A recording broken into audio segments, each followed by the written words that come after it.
포도와 이것 함께 먹었더니 놀라운 기적이 일어났어요. 새콤달콤한 포도가 요즘엔 종류도 참 많고 사계절 내내 먹을 수도 있는 과일이 되었는데요. 포도를 어떻게 무엇과 함께 먹느냐에 따라 우리 몸에 독이 될 수도 있고 보약이 될 수도 있습니다.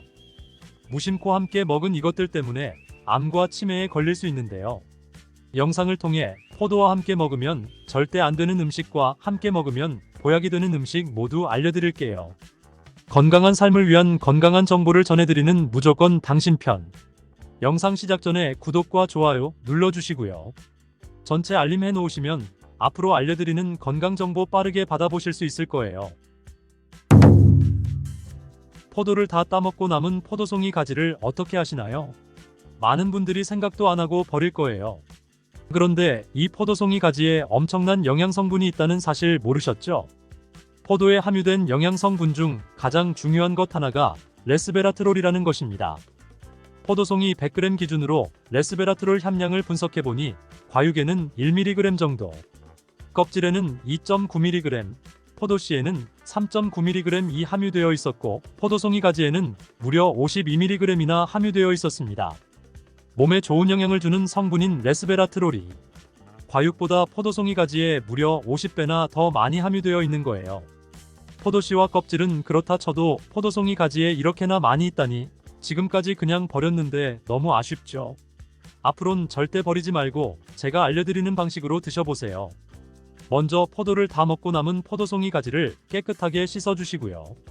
냄비에 물과 포도송이 가지를 넣고 끓여줍니다. 물이 팔팔 끓기 시작하면 약불로 줄여주시고요. 물이 반 정도 줄어들 때까지 끓여주면 됩니다. 정말 쉽죠? 포도송이 가지차를 끓일 때 먹다 남은 포도알과 포도씨도 넣어 함께 끓여줘도 됩니다.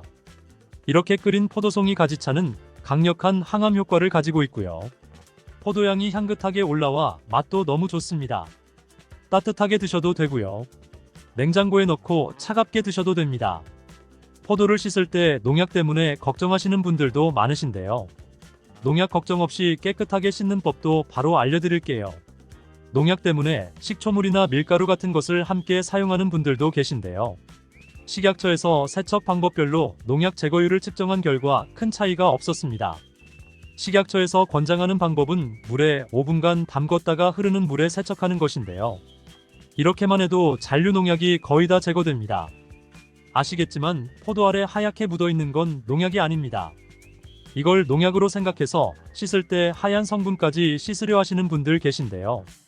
그럴 필요 없습니다. 이 성분은 농약이 아니라 포도에서 나오는 과분입니다. 이 포도 과분은 껍질의 일부인데요. 포도의 과육이 만들어지고 표면에 생기기 시작하여 수확할 때까지 계속 생기는데요. 이 포도 과분은 포도 표면에 곰팡이가 생기는 것을 막아주고 먼지나 이물질이 붙는 것도 막아주는 역할을 합니다. 이런 정화 기능을 갖고 있기 때문에 과분이 발달한 포도에는 이물질, 병원균 등이 없는 것이지요. 앞으로 포도를 구매하실 때 이 포도 과분이 많은 포도를 선택하셔야겠지요. 과분이 없는 깨끗해 보이는 포도가 오히려 더 안 좋을 가능성이 높은 것이죠.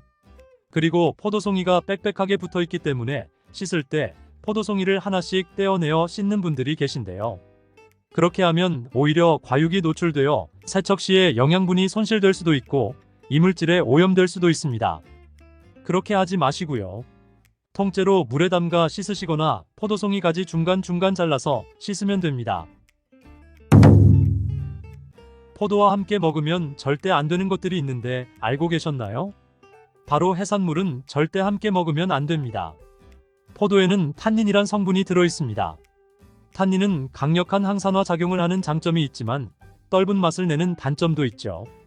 탄닌은 혈관 건강에 도움을 주기로 유명한데 그 이유는 혈관에 최악인 중성지방을 분해해주기 때문입니다.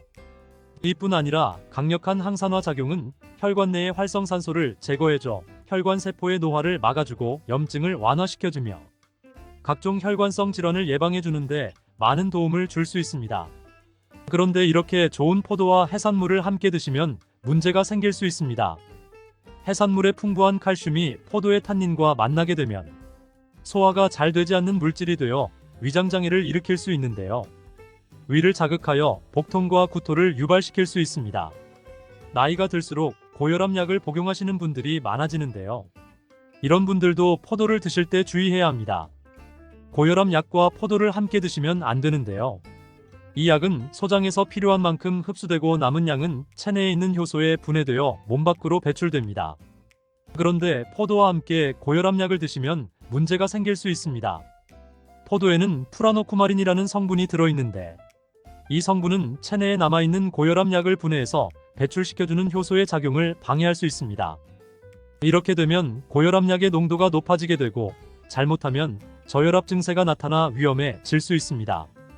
포도 껍질에 함유된 레스베라트롤까지 모두 섭취할 수 있는 포도즙은 건강에 많은 도움을 줄 수 있습니다. 레스베라트롤은 암세포가 생성되고 자라나는 과정 자체를 억제하여 항암작용에 뛰어난 것으로 알려져 있습니다. 다만 당뇨가 있는 분들은 절대 포도즙을 드시면 안 됩니다. 포도즙은 체내의 흡수가 빨라 혈당 스파이크 현상을 일으키고 혈당의 급격한 상승은 인슐린 저항성을 높여 당뇨를 악화시킬 수 있습니다. 그렇다면 포도는 어떤 음식과 함께 먹을 때 보약이 될까요? 첫 번째는 바로 사과입니다. 포도와 사과는 폴리페놀이 많이 들어있어 함께 섭취하면 항산화 능력이 폭발하게 됩니다. 항암 효과는 물론 혈전을 예방해주고 심혈관 질환에 큰 도움이 됩니다. 사과와 포도는 모두 껍질에 항산화 성분이 풍부하기 때문에 껍질까지 모두 먹는 것이 좋겠습니다. 사과의 풍부한 식이섬유는 급격한 혈당 상승을 막아주고 혈당을 안정적으로 유지하는 데 많은 도움을 주게 됩니다. 비트가 건강식품으로 인기가 높아지고 있는데요. 포도와 함께 드시면 그 효과는 배가 되어 우리 몸에 보약이 된답니다. 비트에는 칼륨과 니트레이트라는 성분이 있는데 혈관을 확장해 주어 혈액순환을 원활하게 하는데 많은 도움을 줄 수 있습니다. 또한 비트에 함유된 질산염과 포도에 있는 안토시아닌이 만나 심혈관 질환을 예방하는데 탁월한 효능을 발휘하게 되는데요. 질산염과 안토시아닌이 혈전의 생성을 막아주어 혈관 질환을 예방하고 피로회복에 효과가 좋으며 눈을 건강하게 하는 데에도 탁월하답니다. 오렌지에는 비타민C가 풍부하다는 사실은 알고 계시죠? 비타민C는 항산화 성분으로 활성산소를 제거해 노화를 예방하고 피부 미용에 탁월한 효능을 발휘합니다. 포도와 함께 드시게 되면 이런 항산화 효과는 극대화가 되는데요. 특히 혈관 건강에 좋은 영향을 주어 혈압을 낮추고 심혈관 질환을 예방할 수 있답니다. 영국의 대학 연구팀에 따르면 포도와 오렌지를 함께 먹으면 인슐린 효율성이 높아지고 혈당을 떨어뜨려 당뇨를 개선시켜주며 심혈관 질환의 위험을 낮출 수 있다고 밝혔습니다.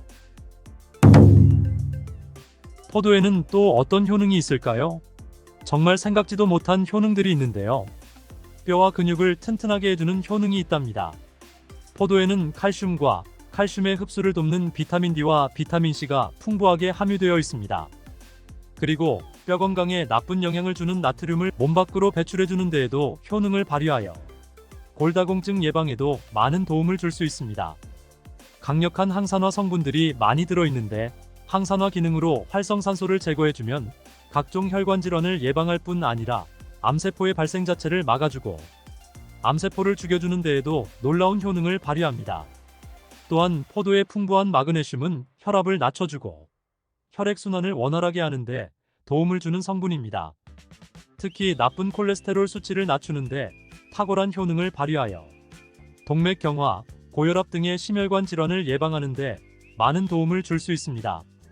보라색의 포도에는 안토시아닌이란 성분이 풍부한데 이 성분은 눈을 건강하게 하는데 효과가 좋은 것으로 알려져 있습니다.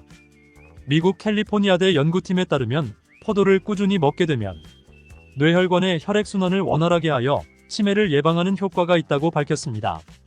식탁 위의 보약인 토마토는 세계 10대 푸드 중 하나로 영양소 폭탄인데요. 토마토에는 라이코펜을 비롯해 각종 비타민과 필수 영양소가 듬뿍 들어있어 면역력 강화, 성인병 예방, 항암 효과, 항노화 등 다양한 효능이 있답니다. 최근에는 세계에서 가장 많이 소비되는 채소로 알려지면서 토마토의 효능에 대한 관심도 더욱 높아지고 있는데요. 토마토와 함께 먹으면 안 되는 음식과 주의할 점, 그리고 토마토와 함께 드시면 보약이 되는 음식까지 토마토에 대한 모든 것 알려드릴게요. 철분과 비타민이 많아 요즘 들어 특히 주목받고 있는 채소가 시금치인데요. 시금치는 토마토와 상극으로 함께 드시면 안 됩니다. 시금치 속 철분을 토마토처럼 비타민C가 풍부한 음식과 먹으면 좋다고 해서 빈혈이나 당뇨가 있으신 분들이 함께 많이 드실 텐데요. 신장이 약하신 분들께는 특히 좋지 않은 궁합입니다. 왜냐하면 바로 옥살산 때문입니다. 옥살산이 혈액 속 칼슘과 결합하면 작고 뾰족한 결정 모양으로 체내에 쌓여 결석을 만들게 됩니다. 그렇게 되면 근육통과 근육경련뿐만 아니라 심하면 신장 결석과 신장암을 유발시킬 수 있습니다. 그리고 시금치의 철분이 토마토의 라이코펜 흡수를 방해하는 작용을 하는데요.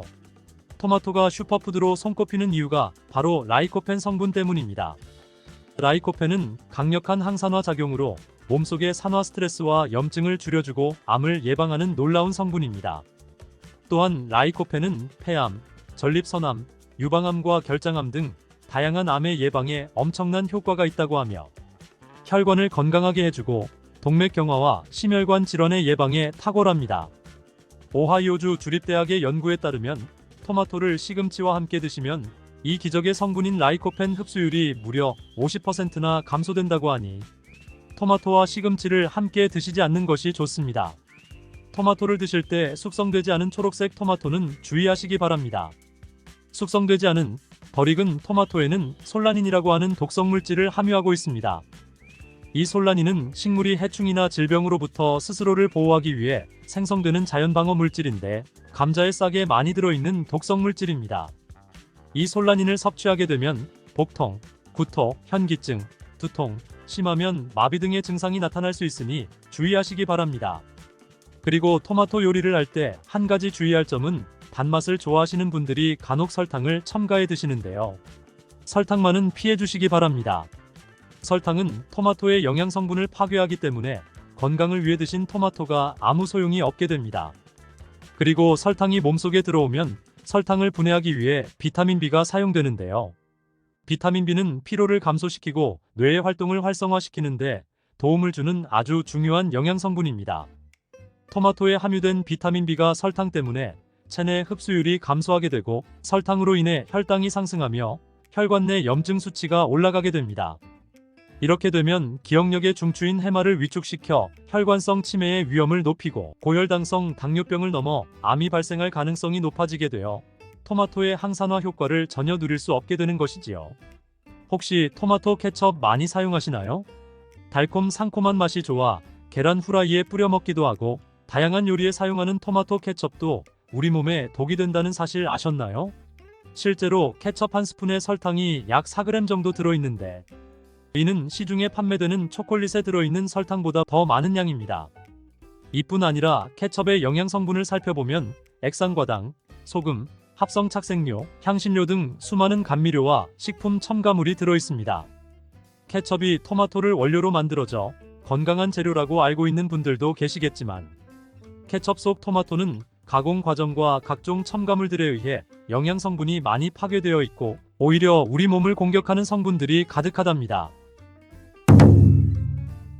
그렇다면 토마토와 함께 먹으면 보약이 되는 음식은 어떤 것이 있을까요? 토마토는 비타민, 베타카로틴, 라이코펜, 무기질 등 영양 성분이 풍부하지만 한 가지 부족한 영양 성분이 단백질입니다. 양질의 단백질과 함께 드시게 되면 거의 완벽한 영양 성분을 우리 몸에 보충할 수 있습니다. 그 중에서도 특히 추천드리는 것은 고기입니다. 50대 이후 나이가 들수록 꼭 고기를 챙겨 드셔야 하는데요. 가장 큰 이유는 단백질 때문입니다. 단백질은 우리 몸의 중요한 구성 성분으로 세포와 근육의 주재료라서 만약 단백질 섭취가 부족하면 잇몸도 약해져 치아가 빠지기도 하고 머리카락도 점점 얇아져 탈모가 오기도 하며 면역세포를 충분히 만들어내지 못하게 됩니다. 물론 콩과 두부도 훌륭한 단백질 공급원이지만 식물성 단백질은 필수 아미노산의 종류나 양이 충분하지 않을 수 있습니다. 반면 동물성 단백질은 식물성 단백질보다 체내 흡수가 잘 되기 때문에 나이가 들수록 반드시 챙겨 드셔야 합니다. 또한 단백질은 행복 호르몬으로 알려진 세로토닌의 원료로 우울증을 예방하는 효과도 있답니다. 특히 돼지고기 속 풍부한 비타민 B1은 뇌 기능을 활성화해 치매를 예방해줍니다. 이렇게 좋은 고기를 섭취할 때도 한 가지 문제가 있는데요. 우리 몸은 약 알칼리성을 유지해야 하는데 육류는 산성식품이라는 것입니다. 바로 이때 토마토가 이 문제를 해결해 줄 수 있습니다. 토마토는 대표적인 알칼리성 식품으로 산성인 육류와 함께 드시면 단백질의 소화를 도와주고 위장의 부담을 줄여주고, 토마토의 풍부한 섬유질이 변비를 예방해 위장 건강을 지켜줄 수 있습니다. 그리고 토마토는 어떻게 드시는 것이 좋을까요? 그것은 바로 익혀서 드시는 것입니다. 토마토를 익혀서 드시게 되면 라이코펜의 체내 흡수율이 10배 이상 올라갑니다. 88도의 온도로 2분간 조리를 하면 라이코펜의 흡수율이 6% 상승하고, 15분간 조리하면 17%, 30분간 조리하여 섭취하면 35% 라이코펜의 흡수율이 상승하는 것으로 알려져 있습니다. 이렇게 되는 이유는 토마토에 열을 가하게 되면 세포벽이 파괴되면서 라이코펜이 쉽게 용해되기 때문입니다. 이렇게 익히게 되면 토마토의 비타민이 파괴되지 않을까 염려되지 않나요? 걱정하지 않으셔도 됩니다. 다른 채소와는 달리 토마토의 비타민 A, 비타민 C는 가열을 할 때 오히려 19% 증가하는 것으로 밝혀졌습니다. 익혀 드실 때 한 가지 더 알고 계시면 좋은데요. 그것은 바로 기름에 조리를 하면 좋다는 것입니다. 라이코펜은 지용성 영양성분으로 기름에 조리하게 되면 체내 흡수율을 더욱 높일 수 있게 된답니다. 토마토 요리를 드실 때 오메가3의 함량이 높은 올리브유와 함께 드시는 것을 추천해드립니다. 올리브유 속 불포화 지방산인 올레산은 몸에 해로운 LDL 콜레스테롤을 줄여주고 산화를 막아주어 혈관과 신장을 보호해주고, 몸에 이로운 HDL 콜레스테롤의 효율을 높여줍니다. 또한 올리브유의 항산화 성분인 폴리페놀이 토마토의 라이코펜과 함께 시너지 효과를 내어 최고의 항암 음식이 된답니다. 들기름도 참 좋은데요. 들기름으로 조리하실 때는 주의할 점이 오랫동안 가열하게 되면 산패되어 오히려 건강에 해로울 수 있으니 토마토를 볶을 때 마지막에 넣거나 다 볶은 후에 들기름을 곁들여 드시길 바랍니다. 토마토의 라이코펜은 껍질의 함량이 과육보다 5배가 높기 때문에 토마토의 껍질까지 함께 드시는 것이 좋습니다. 같은 중량이라면 일반 토마토보다는 방울토마토가 더 좋은데요. 그 이유가 바로 껍질 때문입니다. 같은 중량일 때 일반 토마토보다 방울토마토의 껍질이 훨씬 많기 때문이죠. 이때 당근과 함께 드시면 시너지 효과가 폭발하게 되는데요. 토마토에는 라이코펜이 있다면 당근에는 베타카로틴이 있습니다. 당근의 특성도 토마토와 비슷한데요. 익혀서 드실 때 영양성분의 흡수율이 올라가고, 베타카로틴 역시 지용성 성분이기 때문에 기름과 함께 섭취할 때 체내 흡수율을 높일 수 있습니다. 그리고 주목할 것은 당근과 토마토를 아침 공복에 먹을 때 최고의 항암식품이 될 수 있습니다. 토마토 당근 주스를 만들어 드시면 공복에도 부담 없이 정말 좋은데요. 만드는 방법도 정말 간단합니다. 토마토와 당근을 적당한 크기로 잘라 올리브유에 살짝 익혀서 믹서기에 넣고 물 1컵 정도 넣고 갈아서 드시면 됩니다. 취향에 따라 소금을 약간 넣으셔도 됩니다. 이렇게 만든 당근 토마토 주스는 암 예방뿐만 아니라 혈관을 건강하게 하는 데에도 탁월한 효능을 발휘하며 면역력 강화와 피부 미용에도 효과가 정말 좋답니다. 토마토는 소금과 잘 어울리는데요. 토마토에는 콜라겐 생성에 필수적이고 암과 싸워주는 비타민C가 매우 풍부한데, 소금과 함께 드시면 비타민C와 라이코펜의 흡수율도 높아집니다. 문제는 바로 토마토의 비타민C는 공기 중에 산소와 만나면 쉽게 산화된다는 것입니다. 이때 토마토를 자른 단면에 소금을 살짝 뿌려주시면 토마토의 얇은 막을 씌워 비타민C의 산화를 억제해준답니다. 소금이 걱정이시겠지만 토마토에는 혈압을 낮추고 심혈관 질환의 발병률을 줄여주는 칼륨이 매우 풍부하게 들어있기 때문에 칼륨이 나트륨을 배출해 주어 오히려 세포와 에너지의 대사가 원활해지는 효과가 있습니다. 또 토마토와 함께 드시면 좋은 식품으로 계란을 빼놓을 수 없죠. 완전식품의 대표주자 계란에는 단백질이 풍부하지만 비타민C와 식이섬유가 부족한데, 이를 토마토가 보충해주며 토마토의 부족한 단백질을 계란이 보충해주어 함께 섭취할 때 좋은 시너지 효과를 낼 수 있습니다.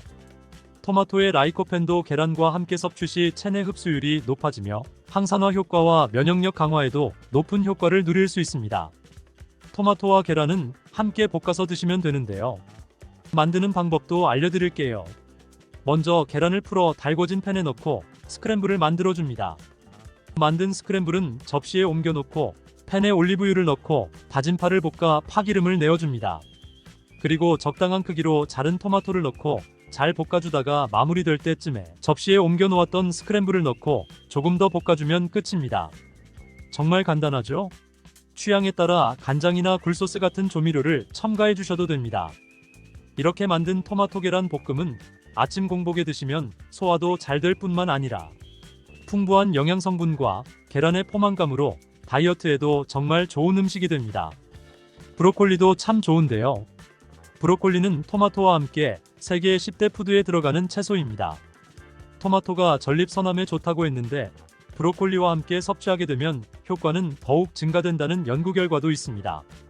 또한 브로콜리는 토마토의 영양성분 흡수율을 높여주며 혈압을 조절해주고 동맥 경화를 예방하는 데에도 도움을 준다고 합니다. 아보카도라는 과일 알고 계시죠? 아보카도 또한 토마토와 함께 먹으면 좋은 음식인데요.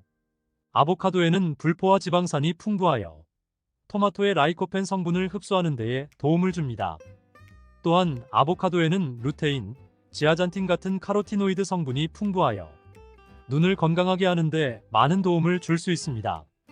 일반적인 과일과는 달리 상온에서보다 냉동일 때 건강에 더 많은 도움을 주는 과일이 있는데 혹시 알고 계신가요?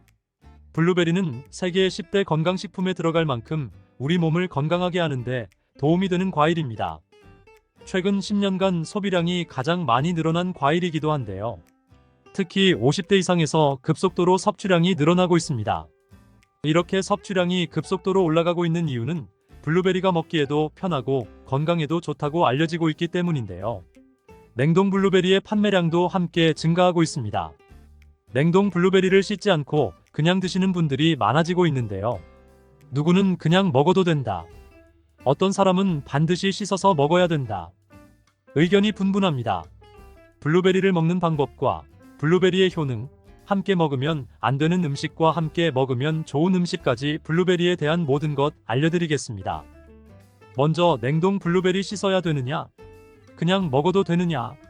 완벽하게 정리해드리겠습니다. 결론부터 말하자면 씻어서 드시는 것이 안전하다입니다. 냉동 블루베리를 구입하셨다면 식품의 유형을 확인하시기 바랍니다. 식품의 유형에 과체 가공품이라고 적혀 있다면 씻어서 냉동한 블루베리이기 때문에 그냥 드셔도 되긴 합니다. 그런데 식품의 유형에 농산물이라고 표기되어 있다면 이것은 씻지 않고 냉동되어 유통된 블루베리이기 때문에 반드시 씻어서 드시는 것이 좋습니다. 그런데 간혹 식품의 유형이 표기되어 있지 않은 제품들도 있는데요. 이런 제품도 씻어서 드시는 것이 좋겠지요. 2022년 한국소비자연맹에서 현재 시중에서 판매되고 있는 냉동과일 블루베리, 망고, 딸기 등의 제품을 선정하여 안정성 평가를 했는데요. 과체 가공품 같은 세척과일 제품에서 미생물, 잔류농약, 곰팡이독소 등의 검사에서 규격 기준에는 적합하긴 했지만 미생물과 잔류농약이 검출된 제품들도 있었습니다. 이 자료를 바탕으로 한다면 냉동 블루베리 제품도 이미 씻어서 유통이 되고 있다고 할지라도 한번 씻어서 드시는 것이 좋겠습니다. 블루베리를 씻는 방법은 흐르는 물에 30초 정도만 씻어주면 되는데요. 깨끗이 씻는다고 블루베리를 물에 오래 담가두거나 흐르는 물에서도 오래 씻으면 안 됩니다. 블루베리에 함유된 안토시아닌 성분은 수용성이기 때문에 영양소가 다 빠져나가 버릴 수 있습니다. 잔류 농약 또한 수용성이기 때문에 흐르는 물에 30초 정도만 씻어도 충분하니 걱정하지 말고 드셔도 됩니다. 블루베리는 특별히 생과일보다 냉동 블루베리가 안토시아닌의 함량이 높아집니다. 시드니의 뉴사우스웨일즈 대학의 연구진이 블루베리를 건조, 냉장, 냉동했을 때 핵심 영양소가 어떻게 변화되는지 실험을 했는데요. 안토시아닌의 함량이 블루베리 1g당 생과일 때 7.2mg이었는데 냉장 보관 2주 지났을 때 5.7mg으로 줄었고 건조했을 때는 4.3mg으로 더욱 줄었습니다. 그런데 냉동 한 달 후에는 8.1mg으로 생과일 때보다 늘어났고 냉동 후 3달이 지나자 7.9mg으로 소폭 줄었지만 역시 생과일 때보다는 많은 함량이 확인되었습니다. 결론적으로 블루베리는 냉동으로 드시는 것이 가장 많은 영양 성분을 섭취할 수 있다는 것이지요. 그렇다면 다른 채소나 과일은 냉동했을 때 핵심 영양소의 함량이 어떻게 될까요? 영양소에 따라 보존력이 강한 것도 있고 약한 것도 있는데요. 딸기의 한 종류인 라즈베리는 폴리페놀이 핵심 영양소인데요. 생과일 때보다 냉동일 때 kg당 폴리페놀의 함량이 100mg 정도 상승하는 것으로 나타났습니다. 당근의 경우에는 핵심 영양소가 베타카로틴인데요. 냉동 보관했을 때 3개월이 지나면 베타카로틴의 함량이 현저히 감소하는 것으로 확인되었습니다. 이렇듯 냉동 채소, 냉동 과일은 핵심 영양 성분에 따라 함량이 높아질 수도 있고 낮아질 수 있습니다. 냉동 블루베리를 구입하셔서 보관할 때에는 주의할 사항이 있습니다. 판매되는 냉동 블루베리는 대량으로 포장되어 있는데요. 한 번에 드실 수 없는 양이지요. 냉동 블루베리는 해동해서 드시게 되면 녹으면서 안토시아닌까지 함께 녹아나오기 때문에 냉동실에서 꺼내어 바로 드시는 것이 좋습니다. 혹시나 해동이 되었다면 다시 냉동하시면 안 됩니다.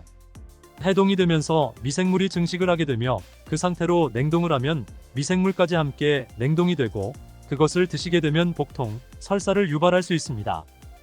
다음으로 블루베리의 효능에 대해 알아보겠습니다. 블루베리의 핵심 영양소인 안토시아닌은 폴리페놀의 일종으로 식물에 많이 함유된 청자색을 띠는 성분인데요. 블루베리의 색깔이 짙은 보라색을 띠는 것이 바로 안토시아닌 때문입니다. 안토시아닌의 과일별 함량에서는 블루베리가 가장 높은 함량을 가지고 있는 것으로 알려져 있는데요. 안토시아닌의 가장 큰 효능은 눈을 건강하게 한다는 것입니다.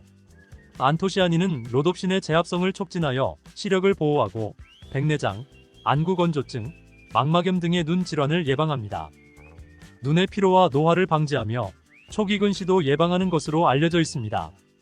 또한 강력한 항산화 물질인 안토시아닌은 체내의 활성산소를 제거하여 세포의 노화를 방지해주는데 뇌세포의 노화까지 예방을 합니다. 폴리페놀 성분인 안토시아닌은 뇌의 신경세포를 보호하고 신경전달물질의 분비를 촉진하여 뇌기능도 향상시키며 뇌의 해마를 자극하여 기억력을 향상시키고 치매를 예방하는 데에도 효과적입니다. 테로스틸벤 성분이 뇌의 신경전달물질인 도파민과 노르에피네프린의 분비를 촉진하여 집중력을 향상시키는 데에도 도움을 주는 것으로 알려져 있습니다. 간단히 말하자면 블루베리를 꾸준히 섭취하시면 기억력, 집중력을 향상시키고 치매를 예방할 수 있다는 것입니다. 활성산소를 제거하는 안토시아닌은 피부 미용에도 좋은 효능을 발휘하는데요. 피부 노화를 방지할 뿐만 아니라 염증을 제거하고 억제하는 효과도 있어 여드름 피부를 개선하는 데에도 도움이 됩니다. 또한 비타민과 미네랄이 풍부하여 피부를 건강하게 유지하고 풍부한 안토시아닌과 비타민C는 피부의 수분을 유지하는 데 도움을 주어 주름을 예방하고 피부톤을 밝게 하는 데에도 도움을 줍니다.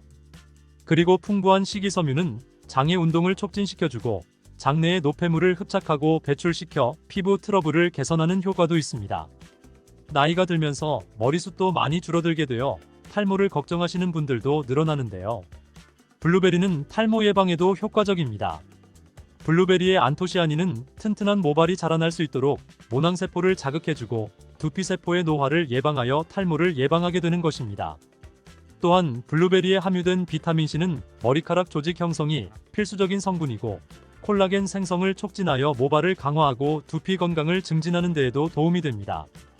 항산화 성분인 안토시아닌은 머리카락 세포를 손상시키는 자유라디칼을 제거하고 머리카락 손상을 예방하는 데에 도움이 되어 탈모를 예방하는 것입니다.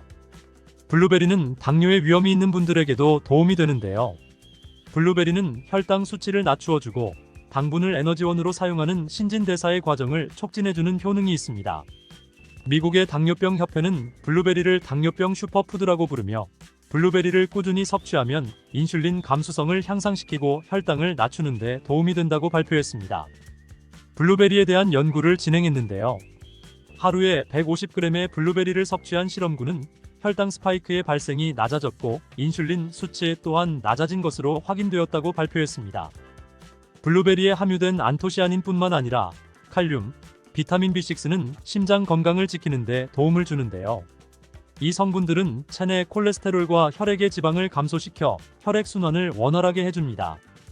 이런 효능으로 심장마비나 협심증을 일으키는 죽상동맥경화증을 예방하는 데 도움을 주게 됩니다.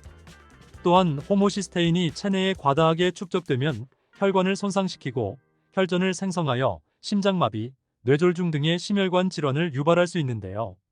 블루베리의 풍부한 엽산과 비타민 B6는 호모시스테인의 축적을 방지하여 심혈관 질환을 예방할 수 있습니다.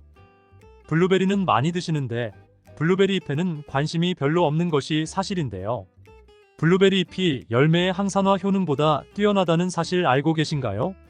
블루베리 잎은 열매보다 안토시아닌 함량이 높고 또한 폴리페놀의 일종인 클로로겐산의 함량도 높아 열매보다 항산화 효과가 20에서 30배 높은 것으로 알려져 있습니다. 놀랍지 않나요? 블루베리 잎은 차로 우려서 드시면 되는데요. 물 1리터에 잎 4g을 넣고 10분 정도 끓인 후에 식혀서 드시면 됩니다. 블루베리가 새콤달콤한 맛이 난다면 블루베리 잎차는 구수한 맛이 나는 것이 특징입니다. 이렇게 좋은 블루베리도 함께 먹으면 안 되는 음식이 있는데요. 바로 우유입니다. 깜짝 놀라지 않으셨나요? 보통 냉동 블루베리를 우유와 함께 믹서기에 갈아서 주스로 많이 드시는데요. 이렇게 되면 블루베리의 영양소가 파괴된답니다. 국제의학 바이오 저널의 연구에 따르면 블루베리의 폴리페놀 성분과 우유 단백질의 친화성 때문에 블루베리와 우유를 함께 먹게 되면 블루베리의 항산화 성분이 대부분 파괴된다고 발표했습니다. 그리고 우유에 함유된 칼슘은 블루베리의 안토시아닌과 만나면 킬레이트화 되는데요. 이것은 둘이 결합하여 덩어리를 만든다는 것입니다. 이렇게 덩어리가 된 물질은 불용성 침전물로서 체내에서 녹거나 흡수되지 않고 몸 밖으로 배출되게 됩니다. 이 과정에서 체내에 머물며 소화되지 않기 때문에 위와 장에 큰 부담을 주게 됩니다. 이 때문에 블루베리와 우유를 자주 섭취하시거나 위와 장이 약하신 분들이 드실 경우 위장에 염증을 유발할 위험이 있습니다.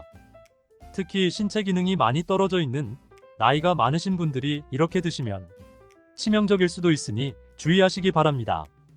블루베리 주스를 만들어 드실 때는 우유 대신 오트밀이나 물을 첨가하여 드시는 것이 좋겠습니다. 우유가 블루베리와 맞지 않는다고 해서 요거트도 맞지 않는 것은 아닙니다. 요거트는 발효 과정을 거쳐 단백질이 쉽게 분해되기 때문에 항산화 성분의 흡수율을 높여줍니다. 요거트에 냉동 블루베리를 얹어서 먹는 것은 좋은 블루베리를 먹는 방법이 되겠습니다. 블루베리를 드실 때 주의하셔야 할 분들도 있습니다. 블루베리에는 살리실산이라는 성분이 있는데 이것 때문에 알레르기 반응을 일으키는 분들이 있습니다. 블루베리를 드시면 입술이 붓거나 간지러운 증상이 나타나고 복통과 설사의 증상이 나타난다면 즉시 블루베리 섭취를 중단하셔야 합니다. 그리고 블루베리에는 혈액을 묽게 만드는 비타민 K가 풍부하게 함유되어 있는데요. 심장질환이나 뇌혈관 질환 등으로 이미 혈전 용해제를 복용하고 계신 분들이 블루베리를 과잉 섭취하게 되면 문제가 발생할 수 있으니 섭취를 주의하셔야 합니다. 또한 사람에 따라서 블루베리가 일시적으로 혈당을 낮추는 효과가 있기 때문에 당뇨가 있는 분들이 블루베리를 과잉 섭취할 경우에 저혈당 증세가 나타날 수 있습니다. 특히 블루베리를 갈아서 만든 주스나 건강기능식품으로 블루베리의 성분을 농축된 형태로 드실 때는 부작용이 더 잘 나타날 수 있으니 주의가 필요합니다. 잠을 깊이 못 자는 분들에게 좋은 음식이 있습니다. 그것은 바로 대추인데요. 대추의 효능과 그 효능을 극대화할 수 있는 궁합이 딱 맞는 8가지 음식, 그리고 대추를 먹을 때 주의하셔야 할 분들도 알려드리겠습니다. 대추와 함께 먹으면 보약이 되는 음식 첫 번째는 바로 칡입니다.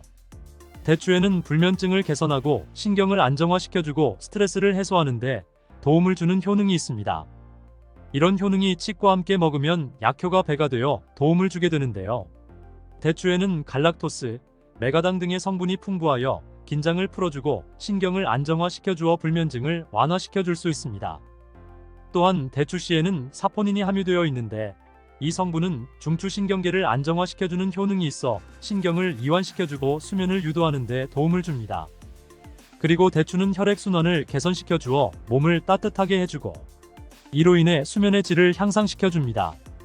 이런 효능들이 칡 속에 함유된 이소플라본과 만나 시너지 효과를 내게 되는데요. 칡은 우리 몸의 상체에 열을 내려주어 수면장애를 개선시켜주는 식품으로 많이 알려져 있는데요. 이소플라본이 열을 내려주고 근육의 긴장을 풀어주고 이완시켜주어 숙면을 취하는데 도움을 줄 수 있는 것입니다. 대추와 칡은 차로 만들어 드시면 되는데요. 만드는 방법도 알려드릴게요. 물 3리터에 대추는 8알, 칡은 약 30g 정도 넣고 끓여주시면 되는데요. 물이 반 정도 줄어들 때까지 졸여주시면 됩니다. 이렇게 끓인 차를 따뜻하게 드시면 됩니다. 특별히 여성들에게 적극 권장합니다. 칡에 함유된 이소플라본의 양은 석류나 콩에 함유된 양보다 훨씬 많은데요. 이소플라본은 중년 이후 여성들에게 도움이 되는 것으로 알려져 있습니다. 두 번째로 대추와 함께 먹으면 좋은 음식은 바로 영지버섯입니다. 영지버섯의 맛은 쓴 것이 특징이고 대추는 단맛이 특징입니다. 대추와 영지버섯이 만나면 영지버섯의 쓴맛을 대추의 단맛이 중화시켜주는 것이지요. 영지버섯에는 베타글루칸 성분이 풍부하게 함유되어 있어 면역력을 강화시키는데 정말 좋은 음식이고, 또한 레티난이란 성분이 풍부한데요.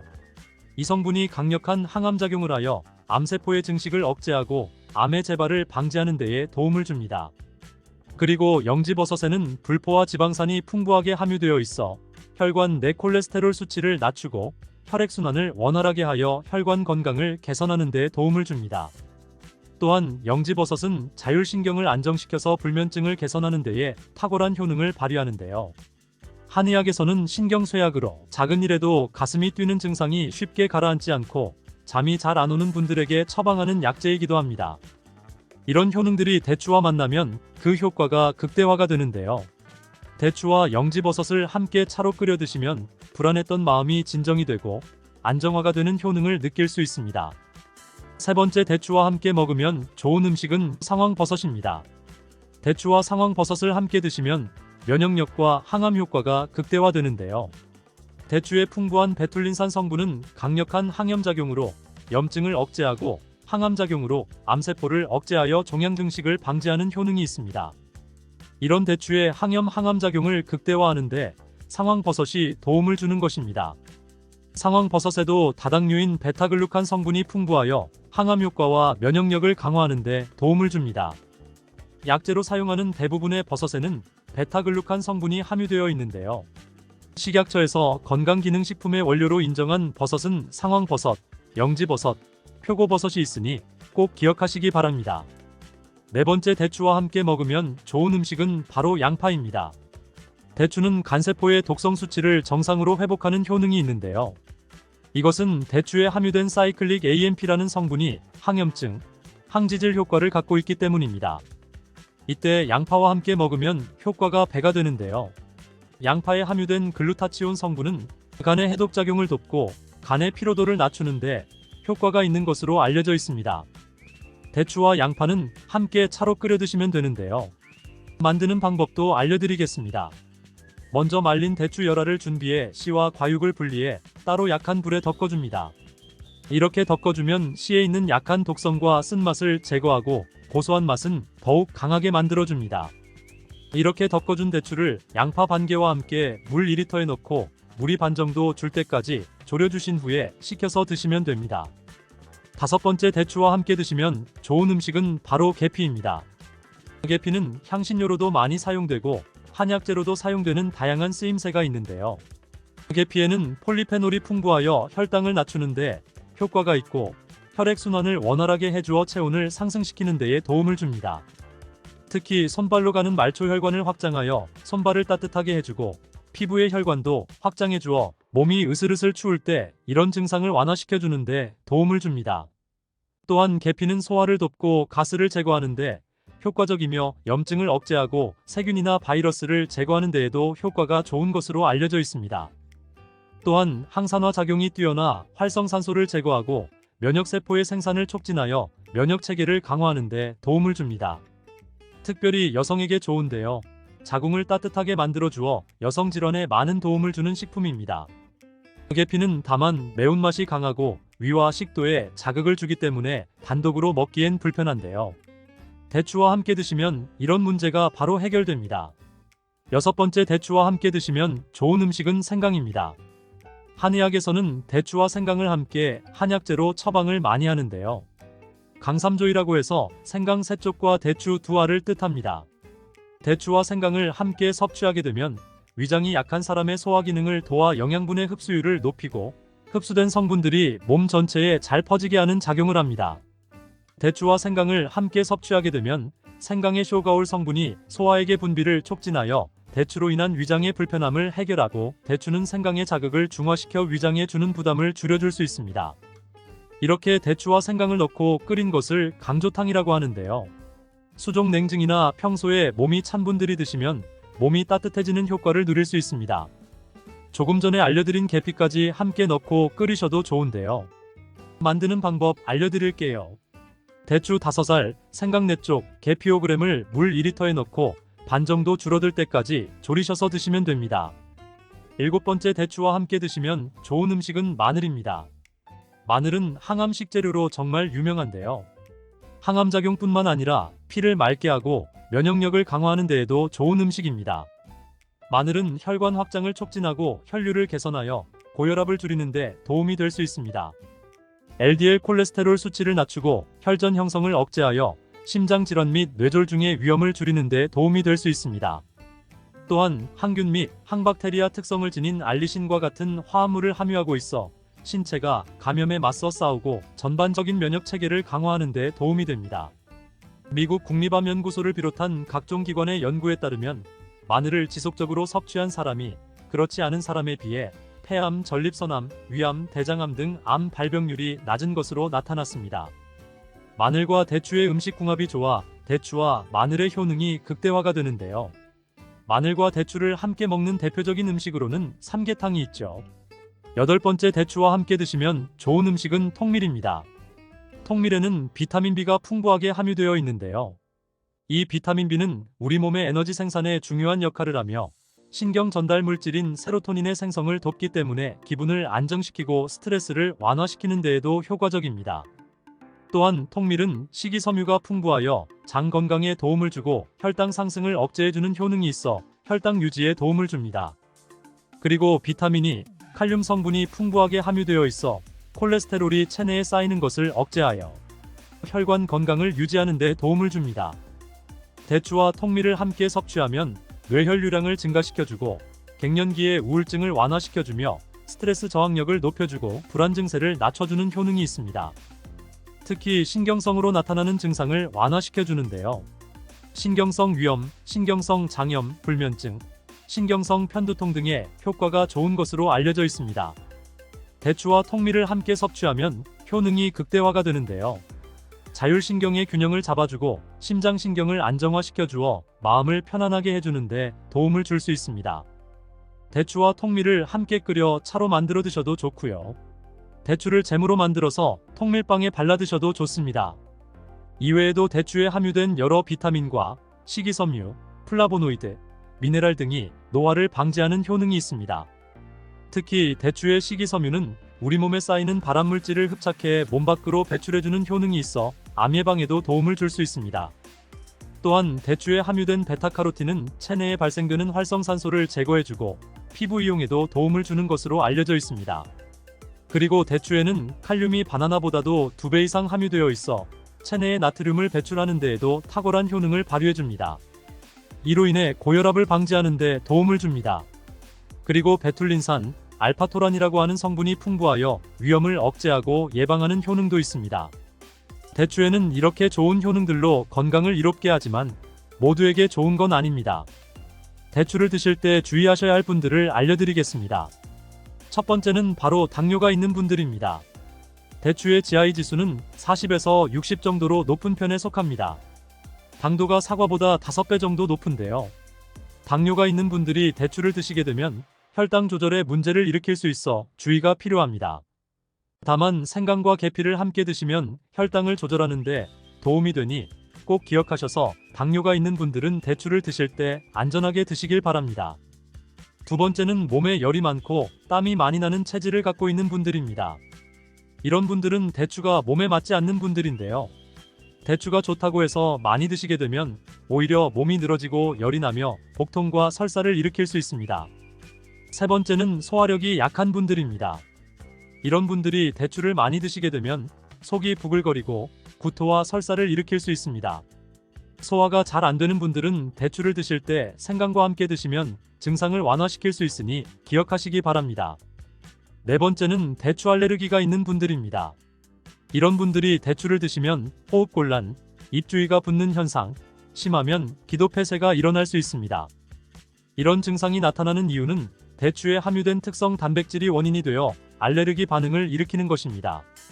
이런 분들은 다른 과일에도 알레르기 반응이 있는 경우가 있으니 평소에 특정 과일에 알레르기 반응이 있는 분들은 대추를 드실 때에 꼭 한번 체크해 보시고 드시길 바랍니다. 당뇨에 걸린 분들이 제일 힘들어하는 것이 배고픔일 것 같습니다. 허기가 진다고 하죠. 당뇨가 있는 분들에게 식단 관리가 필수인 이유는 식이요법 없이는 치료가 불가능하기 때문입니다. 당뇨약은 혈당 수치를 떨어뜨리는 역할을 할 뿐이고 당뇨병을 치료해주는 것은 아닙니다. 그렇기 때문에 당뇨가 있는 분들이 식이요법을 시작하게 되면 먹지 말라는 음식도 너무 많고 맛있고 기름진 음식도 안 되고 밥을 많이 먹어도 안 된다고 하니 먹어도 금방 허기가 지기 때문에 매우 고통스러워 하는데요. 당뇨가 있는 분들도 매일 드셔도 되는 간식에 대해 알려드리겠습니다. 당뇨가 있는 분들이 드셔도 괜찮을 뿐만 아니라 당뇨에 도움이 될 수 있는 것들이니 집중해서 영상 끝까지 시청해 주시기 바랍니다. 첫 번째는 바로 초콜릿입니다. 당뇨가 있는데 초콜릿이라니 깜짝 놀라셨나요? 정말 의외의 간식이 초콜릿인데요. 다만 아무 초콜릿이나 드시면 안 되고요. 다크 초콜릿을 드셔야 합니다. 일반적인 초콜릿에는 카카오 말고도 당 성분이 많이 함유되어 있기 때문에 당뇨가 있는 분들은 드시면 안 되지만 90% 이상의 카카오로 만들어진 다크 초콜릿은 간식으로 드셔도 괜찮습니다. 당을 조절해야 되는 이유는 혈당이 올라가게 되면 혈관 속에서 당이 산화되어 여러 가지 합병증을 일으키기 때문입니다. 그런데 다크 초콜릿의 카카오에는 폴리페놀 성분이 있어 산화작용을 막아주는 역할을 하게 되는 것입니다. 그래서 당뇨 환자들의 합병증을 예방하는 데에 도움을 주는 간식이 될 수 있는 것이죠. 카카오의 함량이 높아질수록 단맛은 줄어들고 카카오의 씁쓸한 맛은 강해지기 때문에 일반적인 초콜릿에는 당 성분뿐 아니라 맛을 좋게 하기 위해 여러 가지가 들어가게 됩니다. 초콜릿을 구매하실 때는 성분표를 확인하셔서 카카오의 함량이 높은 것을 구매하시기 바랍니다. 두 번째로 당뇨에 좋은 간식은 바로 삶은 계란입니다. 당뇨가 있는 분들은 특히 단백질의 섭취는 정말 중요한데요. 그 이유가 바로 근육 때문입니다. 중년 이후에 나이가 되면 근손실이 급격히 일어나게 되는데 근육이 많을수록 혈액 속의 당분 대사를 촉진할 수 있어 혈당 수치를 낮추는 데에 직접적인 도움을 주게 됩니다. 이 때문에 근육을 유지하는 것은 당뇨의 아주 중요한 부분입니다. 단백질의 섭취가 중요한 이유는 단백질 대사를 하기 위해서는 더 많은 에너지가 필요하며 인슐린 분비를 자극하지 않고 진행되기 때문에 당뇨가 있는 분들 뿐만 아니고 다이어트를 하는 분들에게도 도움이 된답니다. 계란 한 개에는 약 6g의 단백질이 함유되어 있고 탄수화물은 거의 없어 혈당을 낮추는데 도움이 되며 위에 머무르는 시간이 3시간 정도 되기 때문에 포만감이 오래 지속될 수 있습니다. 국내 연구진의 연구 결과 하루 3개 이상의 계란을 섭취한 사람은 그렇지 않은 사람에 비해 대사증후군에 걸릴 확률이 남자는 54%, 여자는 46% 낮았다고 합니다. 계란을 섭취하면 계란에 함유된 레시틴이란 성분과 여러 항산화 물질들이 인슐린 민감성을 개선하는 데 도움을 주기 때문에 당뇨에 도움이 되는 것입니다. 계란은 기름에 조리한 후라이보다는 삶은 것을 드시는 것을 권장하고요. 흰자만 먹는 것보다 노른자와 함께 드시는 것이 좋습니다. 계란의 영양소는 흰자보다 노른자에 훨씬 더 많이 함유되어 있기 때문입니다. 소화가 잘 되지 않는 분들은 흰자는 충분히 익혀 드시는 것이 좋고 노른자는 익히지 않고 드시는 것이 소화가 더 잘 된다는 것 기억하시기 바랍니다. 세 번째로 당뇨에 좋은 간식은 피스타치오입니다. 미국 당뇨병 협회의 학술지에 따르면 매일 57g의 피스타치오를 섭취한 당뇨 환자는 당 수치와 인슐린 감소에 도움이 된다고 발표했습니다. 피스타치오는 특히 임신성 당뇨를 예방하는 데 탁월한 효과를 보여 임산부의 혈당 수치 조절에 많은 도움을 주는 것으로 알려졌습니다. 다만 주의하실 것은 시중에 판매되는 피스타치오에 소금간이 되어 있는지를 확인하셔서 소금간이 되어 있지 않은 제품으로 구매하시기 바랍니다. 네 번째로 당뇨에 좋은 간식은 과일입니다. 당뇨가 있는 분들은 과당 때문에 대부분 과일을 먹으면 안 되는 것으로 알고 계신데요. 과일에 대한 오해 때문입니다. 과일의 당이 당뇨에 좋지 않다는 것은 사실이지만 과일도 잘만 드신다면 오히려 당뇨에 도움을 줄 수 있습니다. 다만 한 가지 조건은 정제된 당분을 섭취하지 않는 상황에서 천연당인 과일을 드셔야 한다는 것입니다. 과일 중에서도 블루베리가 특히 좋은데요. 블루베리의 보라색에는 안토시아닌이 풍부하게 함유되어 있습니다. 안토시아닌은 혈관에 있는 포도당을 근육에 저장시켜주고 간에서 포도당이 만들어지는 것을 억제시켜주어 혈당을 낮춰주는 작용을 해주게 됩니다. 미국의 당뇨병 협회는 블루베리를 당뇨병 슈퍼푸드라고 부르며 블루베리를 꾸준히 섭취하면 인슐린 감수성을 향상시키고 혈당을 낮추는 데 도움이 된다고 발표했습니다. 하루에 150g의 블루베리를 섭취한 실험군은 혈당 스파이크의 발생이 낮아졌고 인슐린 수치 또한 낮아진 것으로 확인되었다고 발표했습니다. 그리고 사과에는 펙틴이라는 식이섬유가 많이 함유되어 있는데요. 이 펙틴이라는 성분은 혈당을 낮춰주는 작용을 하여 천연 당뇨약으로 불립니다. 사과는 껍질째 드시는 것이 좋은데요. 우리 몸에 좋은 영양 성분이 껍질에 거의 다 함유되어 있기 때문입니다. 이외에도 신맛이 나는 과일들이 당뇨에 탁월한 효능을 발휘합니다. 신맛이 나는 과일에는 유기산이 풍부한데 유기산은 혈관을 청소해주는 역할을 하게 됩니다. 그리고 신맛 나는 과일에는 강력한 항산화제인 비타민C, 비타민 E, 셀레늄, 아연 등이 풍부하여 우리 몸 안의 염증을 치료해주고 산화된 혈관을 회복시켜주는 역할을 해줍니다. 과일이 당뇨에 도움이 될 수 있지만 드시면 안 되는 것이 있습니다. 그것은 말린 과일과 과일 주스입니다. 말린 과일은 당도가 높고 많이 드시게 되어 혈당을 급격히 올라가게 합니다. 그리고 과일 주스에도 식이섬유가 하나도 없고 당 성분이 첨가된 것들이 많아 혈당 스파이크를 일으키는 주범이 될 수 있습니다. 과일을 드실 때는 가공된 과일이 아닌 천연 상태의 과일을 드시기 바랍니다. 5번째로 당뇨에 좋은 간식은 당근입니다. 당근이 당뇨에 좋지 않다고 잘못 알고 계시는 분들이 있는데요. 당근에는 카로티노이드라는 성분이 풍부한데 이 성분이 강력한 항산화 물질입니다. 당뇨로 인한 혈관합병증을 예방하는데 탁월한 효능을 발휘하게 됩니다. 당근을 손가락만한 크기로 잘라 보관하셨다가 공복에 허기가 생길 때 꺼내 드시면 허기도 사라지고 혈당 관리에도 좋으며 당뇨합병증도 예방할 수 있으니 시도해 보기 바랍니다. 함께 드시면 좋은 채소들로는 오이, 샐러리, 파프리카 등이 있습니다. 6번째로 당뇨에 좋은 간식은 볶은 콩입니다. 검은 콩의 껍질에는 강력한 항산화 성분인 안토시아닌이 풍부하며 콩에는 단백질이 풍부하게 함유되어 있으며 불포화 지방산도 풍부합니다.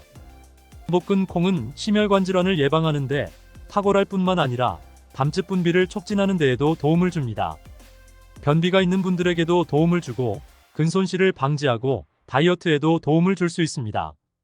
당뇨병이 정말 무서운 이유는 당뇨로 인해 혈관에 문제를 일으키기 때문입니다. 우리 몸은 전체가 혈관으로 이루어져 있기 때문에 몸 전체에 합병증을 일으킬 수 있다는 것이죠. 대표적인 것이 심혈관 질환인데요. 심장병, 심방세동, 심근경색, 뇌혈관 질환, 파킨슨병, 치매 등을 일으킬 수 있고요. 관절과 말초신경에도 문제를 일으킬 수 있습니다. 당뇨로 발가락, 더 나아가 발목까지 절단하는 상황까지 벌어질 수 있는 것이죠. 눈의 혈관에 문제를 일으키면 실명에 이를 수도 있습니다. 최근 논문에 따르면 당뇨에 걸린 사람은 암에 걸릴 확률이 50%까지 증가하는 것으로 보고되고 있습니다. 당뇨는 이렇게 단순히 혈당만의 문제가 아니라 몸 전체의 질병을 일으킬 수 있는 무서운 병인 것입니다. 그렇기 때문에 식이요법을 철저히 하여 당뇨를 예방하고 치료해야 하는 것입니다. 카로티노이드라는 항산화 물질이 풍부한 당근과 오이, 샐러리, 파프리카 등을 손가락만한 크기로 잘라 함께 드시면 좋고 볶은 콩에도 항산화 물질과 단백질이 풍부하여 근손실을 방지하고 변비와 다이어트에도 도움이 된다는 사실 기억하시기 바랍니다. 검은 콩도 건강에 좋다는 사실은 잘 알고 계시죠? 그런데 정확히 알고 계신가요?